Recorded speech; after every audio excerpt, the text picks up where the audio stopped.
Hello everyone, welcome to लक्ष्य force. आज के वीडियो का फर्स्ट क्वेश्चन प्रोजेक्टाइल मोशन से है। कहा जा रहा है कि जब 15 डिग्री के एंगल पर किसी वस्तु को फेंका गया तो रेंज 50 मीटर मिला। अब अगर एंगल को 45 डिग्री कर दिया जाए और कांस्टेंट वेलोसिटी रखी जाए तो अब रेंज क्या मिलेगा। देखो, वीडियो के बेस्ट आउटपुट के लिए आप जैसे ही कोई नया क्वेश्चन स्क्रीन पे देखो, आप तुरंत वीडियो को रोक दो, पॉज कर दो और एक बार कोशिश जरूर करना उस क्वेश्चन को करने की। और आज के एंटायर वीडियो में कितने क्वेश्चन आप खुद से कर पाते हो, इस बात को कमेंट सेक्शन में मेंशन कर देना, ठीक है। अब क्या है कि इस क्वेश्चन को करने के लिए आपको रेंज का फॉर्मूला पता हो। रेंज जो होता है उसका फॉर्मूला होता है u² sin 2θ/g, sin 2θ/g। अब आप देख पा रहे हो सवाल में एक बात मेंशन है कि समान चाल से, यानी कि u² कांस्टेंट है और g भी कांस्टेंट है, तो जो r है रेंज परास वो डायरेक्टली प्रोपोर्शनल हो जाएगा sin 2θ के। बस इस बात से इस सवाल को किया जा सकता है कि जो परास है वो डायरेक्टली प्रोपोर्शनल है sin 2θ के, ठीक है। तो अगर हम रेशियो लिखें तो r1/r2 हम किस तरह से लिख सकते हैं, sin 2θ1। sin 2θ1 कितना है, 15 डिग्री है, तो 15/sin 2θ2। sin 2θ2 कितना है, 45 डिग्री, तो ऊपर हो गया sin 30। 15 का 2 में गुणा होगा तो ऊपर हो जाएगा sin 30, जिसका मान होता है 1/2, और नीचे हो जाएगा 45 का 2 में गुणा करेंगे sin 90। sin 90 डिग्री का वैल्यू होता है 1, तो उसको लिखना नेसेसरी भी नहीं है क्योंकि sin 90 1 है और 1 से डिवाइड करो या ना करो कोई दिक्कत नहीं। तो अब अगर क्रॉस मल्टीप्लाई करोगे तो यहाँ से हमारा R2 जो है वो क्या मिल जाएगा, 2R1, यानी कि 2 गुना रेंज मिल जाएगा जो इनिशियली था। तो पहले 50 था तो उसका 2 गुना 100 मीटर हमारा आंसर आ गया। तो ऐसे इस सवाल को करना था। अब यहाँ पे एक इंटरेस्टिंग फैक्ट मैं आपको बताऊँ, इसका तो आंसर हो गया बी ऑप्शन, ठीक है। किस तरह से हुआ वो मैंने बता दिया।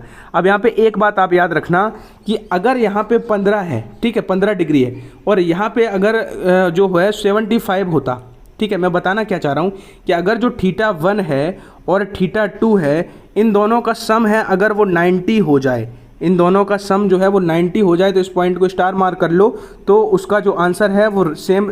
अगर रेंज यहाँ 50 है तो वहाँ भी 50 आएगी, यानी कि रेंज जो है वो सिमिलर आएंगी, ठीक है, समान आएंगी। इसमें फिर आपको कैलकुलेट भी नहीं करना है। अब वो कैसे आएंगी, वो उसी जो अभी मैंने फॉर्मेट बताया उसमें मान लो अगर 30 और 60 होता तो 30 वाला तो 60 बन जाता और 60 वाला 120 बन जाता, तो 120 और 60 इक्वल होते हैं। तो इसीलिए आप इस बात को करना नहीं, आप याद रखना कि अगर दो एंगल दिए हुए हैं, अगर वो दोनों जो है उनका सम 90 हो रहा है, ठीक है। इनकेस ये 75 होता तो 75 और 15 90 हो रहा था, क्योंकि ठीक है। तो अगर 90 डिग्री हो जाए तब फिर रेंज इक्वल होंगी, तब आपको कैलकुलेशन भी नहीं करनी है। सेकंड क्वेश्चन है, इस पे स्टार मार्क कर लेना। ये बहुत फेमस और इंपॉर्टेंट क्वेश्चन है, बहुत सारे एग्जाम में आता रहता है कि प्रेशर 1% बढ़ाया जाए, टेम्परेचर 1 डिग्री बढ़ाया जाए तो इनिशियल टेम्परेचर बताओ, ठीक है। If pressure of gas is increased by 1% when heated by 1 degree centigrade, it's initial temperature must be. यहाँ पे एक बात और लिख लेना, इफ़ वॉल्यूम इज कॉन्स्टेंट। तो इस सवाल को करने से पहले मैं आपको एक बहुत अच्छी बात सिखाना चाहता हूं कि अगर मैं आपसे कहूं कि टेम्परेचर जो है वो 5 डिग्री सेंटीग्रेड है, सर इसको आप केल्विन में बदल दो, तो इन जनरल बच्चा क्या करेगा कि 5 में क्या करेगा, 273 जो है वो जोड़ देगा। 273 जैसे ही जोड़ेगा तो हमारा जो है वो केल्विन बदल जाता है, ठीक है, कोई दिक्कत नहीं है। सही भी है तो 278 जो है हमारा क्या हो जाएगा, केल्विन हो जाएगा, 5 डिग्री सेंटीग्रेड या 278 केल्विन। लेकिन अगर मैं आपसे कहूं कि टेम्परेचर डिफरेंस जो है तापांतर 5 डिग्री सेंटीग्रेड है, इसको केल्विन में बनाओ, तो टेम्परेचर डिफरेंस 5 केल्विन ही रहेगा। इस बात को समझ लो आप कि टेम्परेचर डिफरेंस जो है वो सेंटीग्रेड और केल्विन में सेम रहता है। यहाँ पे भी 273 ना जोड़ देना, क्योंकि मान लो x था, अगर उसको हम सेंटीग्रेड लिखेंगे तो 273 जोड़ लेंगे। दूसरा y था, उसको हम केल्विन में बनाएंगे 273 जोड़ेंगे। जब टेम्परेचर आप डिफरेंस लिखोगे तो 273 से 273 कट जाएगा, ठीक है। तो आप आई होप समझ पाए होगे कि वैसे तो 273 जोड़ देते हैं केल्विन में बदलने के लिए, लेकिन अगर टेम्परेचर डिफरेंस है तो वो सेंटीग्रेड और केल्विन में सेम रहेगा। क्या रहेगा, सेम रहेगा। इस बात को आप याद रखोगे क्योंकि इस बात से भी एग्जामिनर कुछ आपसे पूछ सकता है। आप देखो इस सवाल को कैसे करेंगे। PV बराबर क्या होता है, आइडियल गैस इक्वेशन nRT। अब यहाँ पे देखो V कांस्टेंट है, सवाल में दिया जाएगा आपको, यहाँ पे इंग्लिश में नहीं टाइप है और यहाँ पे लिखा है जब किसी बंद बर्तन में वॉल्यूम क्या है, कांस्टेंट है, और NR भी कांस्टेंट है, तो P जो है प्रेशर वो डायरेक्टली प्रोपोर्शनल हो जाएगा टेम्परेचर के। अगर P जो है वो डायरेक्टली प्रोपोर्शनल है टेम्परेचर के, तो इस बात को हम इस तरह से लिख सकते हैं, ΔP/P बराबर ΔT/T। यहाँ तक तो आशा करता हूँ दिक्कत नहीं होगी। अब क्योंकि परसेंटेज है तो कैलकुलेशन को और फास्ट हमें करना है, तो हम 100 से दोनों साइड गुणा कर लेते हैं, तो परसेंटेज का भी दिक्कत खत्म हो गया। अब इसमें तो दिक्कत नहीं हुई होगी क्योंकि अगर x डायरेक्टली प्रोपोर्शनल है बाई की पावर n के, तो ΔX/x बराबर n आगे आ जाएगा डेल्टा y बटे y। ये तो आपने पढ़ा ही होगा फिजिक्स के इनिशियल क्लासेस में, तो इसको हम इस तरह से भी लिख सकते हैं। तो डेल्टा p कितना है 1%, तभी हमने 100 से गुणा किया, क्योंकि सीधा सीधा आप 1 लिख देंगे, 1% से 100 is equal to delta T. अब मैंने जो बात अभी सिखाई थी कि 1 डिग्री सेंटीग्रेड ये क्या है, टेम्परेचर डिफरेंस है, क्योंकि बढ़ गया है, हीटेड बाई 1%। ये टेम्परेचर क्या है, टेम्परेचर डिफरेंस 1 डिग्री सेंटीग्रेड है। तो 1 डिग्री सेंटीग्रेड को हम 1 केल्विन भी लिख सकते हैं, क्योंकि टेम्परेचर डिफरेंस की बात है। तो हम 1 केल्विन यहाँ पे लिख देते हैं, बटे इनिशियल टेम्परेचर हमें फाइंड करना है। तो अगर हम क्रॉस मल्टीप्लाई करेंगे तो हमारा टी जो है वो क्या आ जाएगा, 100 केल्विन आ जाएगा। टी कितना आएगा, 100 केल्विन। अब मैं आपसे कहता हूँ कि ये बड़ा ही फेमस सवाल है, तो आप इसको लर्न कर लो। अगर फिजिक्स में इतने डायमेंशनल फॉर्मूले आप याद कर सकते हो, इतने फॉर्मूले याद कर सकते हो, इतने प्रिंसिपल याद कर सकते हो, तो ये अगर ऐसा क्वेश्चन आ जाए तो बड़ा इसका डेटा बड़ा फेमस है। 1 डिग्री 1% में 1 है, यहाँ पे भी 1 है, तो आंसर भी 100 रहेगा। लेकिन कैसा रहेगा, केल्विन। थर्मो में जितने भी, चाहे कार्नो इंजन के हम जब सवाल करते थे, ऑलवेज जो वैल्यू है वो केल्विन में रखते थे। ठीक है, तो इस बात को आपको याद रखना है कि आंसर कितना हो जाएगा, ए ऑप्शन। बहुत अच्छा क्वेश्चन है, हो सकता है आपके upcoming SSR, AA, group X, coast guard, इन किसी ना किसी एग्जाम में ये सवाल आपको टपक जाए। आप लोग MR के लिए टेस्ट सीरीज लगाना, मॉक टेस्ट लगाना चाहते हो, नेवी MR, कोस्ट गार्ड के लिए, तो आप परीक्षा एप्लीकेशन पे एनरोल कर सकते हो। यहाँ पे सितंबर स्पेशल लॉन्च किया है उन लोगों ने, तो वहाँ पे आप कूपन कोड लगा देना अनु50, जिससे आपको 50% का एक्स्ट्रा डिस्काउंट मिल जाएगा। चाहे आप कोस्ट गार्ड के लिए नेक्स्ट प्रिपरेशन कर रहे हो एग्जाम के लिए, चाहे MR के लिए, तो आप एनरोल कर सकते हो। वहाँ पे अनु50 लगा लेना रेफरल कोड, ठीक है, जिससे आपको डिस्काउंट मिल जाएगा। नेक्स्ट क्वेश्चन है, अगर 600 केल्विन पर कूलिंग रेट H है तो 900 केल्विन पर कूलिंग रेट क्या होगी अगर सराउंडिंग का टेम्परेचर 300 केल्विन है।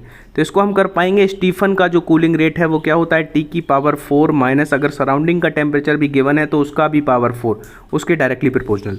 ठीक है, वैसे आपने इस पे बहुत सवाल किए होंगे कि E डायरेक्टली प्रोपोर्शनल T की पावर 4। कहा जाता था कि अगर ताप 2 गुना हो जाए तो ऊष्मा उत्सर्जन की दर हो जाएगी, तो स्टीफन के नियम से सीधा वो 16 गुना हो जाती थी, क्योंकि 2 की पावर 4 बराबर 16। लेकिन अगर ऐसा न्यूमेरिकल आ जाए जिसमें T सराउंडिंग का ताप भी दिया हो, परिवेश का ताप भी दिया हो, तो उसको इससे फास्ट करेंगे। ये भी एक आपके लिए नया टाइप हो सकता है। तो कैलकुलेशन कैसे फास्ट करनी है थोड़ा ध्यान से देखना। हम इसको लिख सकते हैं H डैश बटे H is equal to, H dash मतलब कितना है 900, तो 900 का पावर 4 माइनस, इसी से कर रहे हैं आप, ध्यान से देखना, सराउंडिंग कितना है 300, तो 300 का पावर 4 बटे पहले कितना था 600 था, तो 6 उस इनिशियली 600 पे रेट H था, तो 600 का पावर 4 माइनस सराउंडिंग का कितना है 300 का पावर 4। ठीक है, ये जो किया है वो इस पे किया है, ये तो आप समझ पा रहे हैं। अब देखो ऊपर हम 2 जीरो, ये 2 जीरो डिनोमिनेटर में भी है, अंश में भी है, तो ख़त्म कर दी। अब ऊपर हमने 3 की पावर 4 कॉमन ले लिया, 3 की पावर जैसे ही 4 कॉमन लिया तो ये 9 था, तो यहाँ पे 3 और 3 9 होता, तो 3 की पावर 4 बचा, लेकिन इधर 1 बचा। नीचे भी हमने इसमें से 3 की पावर 4 कॉमन ले लिया, तो 3 2 जा 6 होता है, तो यहाँ 2 की पावर 4 बचा, यहाँ पे 1 बचा, तो इससे ये कट गया।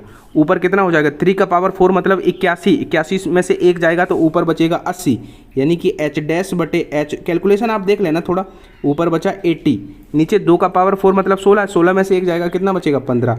इसको अगर और आप कट करोगे किससे, इसको अगर मान लो 5 से कट करते हैं तो ये 16 टाइम्स जाएगा और ये 3 टाइम्स जाएगा। ठीक है, तो हमारा क्या हो जाएगा 16/3H, क्योंकि H का इधर मल्टीप्लाई हो जाएगा। तो आपने क्या देखा, ये भी आपके लिए एक नया टाइप ही था क्वेश्चन है। अब इसको आई थिंक आप सभी कर लोगे कि किसी द्रव की सतह से नीचे गहराई H पर जो दाब है वो क्या होगा, H रो जी से अधिक होगा, कम होगा, इक्वल होगा, या गहराई के साथ रैपिडली बढ़ेगा। तो देखो आपको क्या है कि अब क्या है, कुछ बच्चे कहते हैं कि सर लेवल, तो देखो सच्चाई यही है और इसको जितना जल्दी स्वीकार कर लोगे वो बढ़िया होगा। अब मैं आपको गुमराह नहीं कर सकता, हाँ आज से 4 साल पहले 3 साल पहले एयरफोर्स का जो लेवल था वो वही था जो आप लोग चाहते हो, जो मैं वीडियोस बनाऊं कि सर एक नाविक है जा रहा है तालाब से पानी निकाल के थोड़ा अगर वो पी लेता है तो जल स्तर क्या होगा, अपरिवर्तित रहेगा। ऐसे सवालों में आपको मज़ा भी बहुत आता है। लेकिन अभी जो लेवल हुआ, अभी जो पेपर हुआ उसमें 15-10 का 15 क्वेश्चन वही जो हर जगह से आप कर लोगे ऐसे आए थे, लेकिन 10 क्वेश्चन बहुत अच्छे लेवल के पूछे गए थे और न्यूमेरिकल का भी वेटेज था। 7 से 8 क्वेश्चन न्यूमेरिकल, कितना बड़ा रोल होता है आप समझ लो। 25 में से अगर 8 न्यूमेरिकल आ रहे हैं तो समझ लो न्यूमेरिकल का क्या वेटेज है। तो मैं मैं आपको सच्चाई दिखाना चाहता हूँ और मैं चाहता हूँ कि आप इस तरह के कमेंट करना बंद कर दो कि सर ये पढ़ाओ वो पढ़ाओ। मैं जो पढ़ा रहा हूँ, अब देखो हर मेरा क्वेश्चन का एक टाइप स्पेसिफिक होता है, तो उस स्पेसिफिक टाइप का एक बुक बनाओ, नोट्स बनाओ, क्योंकि एग्जाम आपको मिसलेनियस देना है। सारे क्वेश्चन ये तो है नहीं कि पहला क्वेश्चन आपका यूनिट एंड डायमेंशन से है, दूसरा सरल रेखीय गति से है, तीसरा प्रक्षेप गति से है, चौथा क्वेश्चन वृत्तीय गति, ऐसा तो नहीं होगा। वहाँ पे मिक्स होंगे।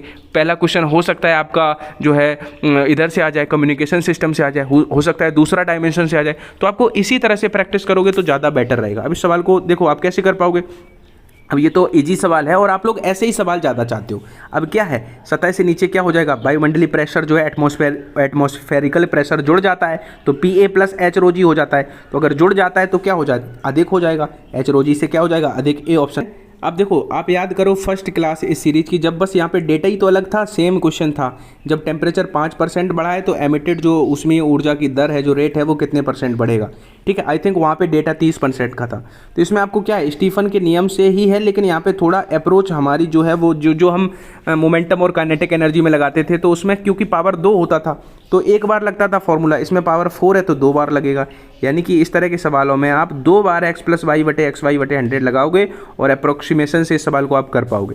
पहली बार लगाया 5 का तो 5 + 5 + 5 × 5/100, तो यहाँ पे 10 पॉइंट समथिंग 10.25 आया।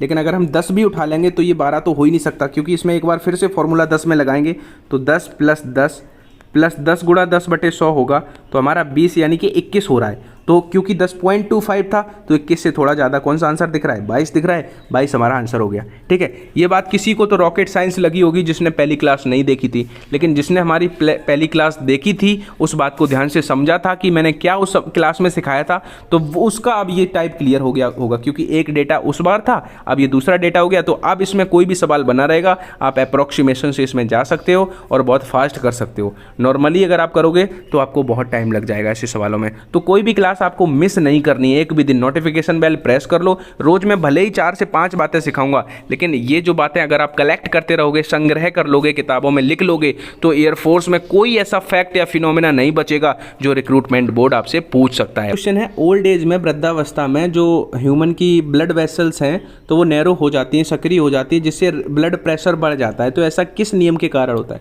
तो हमेशा प्रेशर देख के पास्कल नहीं लगाना है, इसका आंसर हो जाएगा सी, बर्नौली का सिद्धांत। हाँ, अगर पूछा जाए द्रव चालित जो ब्रेक होते हैं, हाइड्रोलिक ब्रेक, तो वो पास्कल के सिद्धांत पे कार्य करते हैं। स्टोक्स ने एक नियम दिया था कि जो श्यान बल होता है वो होता है 6π/RV। तो यहाँ से ये श्यान बल है, ये श्यानता गुणांक है, तो ये स्टोक्स का नियम। और ये श्यानता गुणांक की विमा तो अभी पूछी गई थी, अभी जो इंटेक हुआ है mL-1t-1, ये हमारा श्यानता गुणांक की विमा। आर्किमिडीज तैरने वाला, तो यहाँ पे आंसर क्या हो जाएगा, बर्नौली का सिद्धांत। और आपसे पूछा जाए कि बर्नौली की प्रमेय किसके संरक्षण पे कार्य करती है, द्रव्यमान, ऊर्जा द्रव्यमान दोनों। तो नेक्स्ट क्वेश्चन है, संख्याओं 4.8000 × 10⁴ एंड 4800.50 में सिग्निफिकेंट डिजिट की संख्या क्या है। तो सार्थक अंक से भी एक सवाल एक्सपेक्टेड है, चाहे अपकमिंग कोस्ट गार्ड या फिर नाविक, GD, SSR, AA, group X, इन सारे एग्जाम्स में जो है एक सवाल ऐसा आ सकता है। तो let me know in the comment section कि आपको सार्थक अंक आते हैं या नहीं आते हैं। अगर एक भी बात आपने इस वीडियो से नई आज सीखी है तो प्लीज़ आप जो है लाइक ज़रूर कर देना वीडियो को।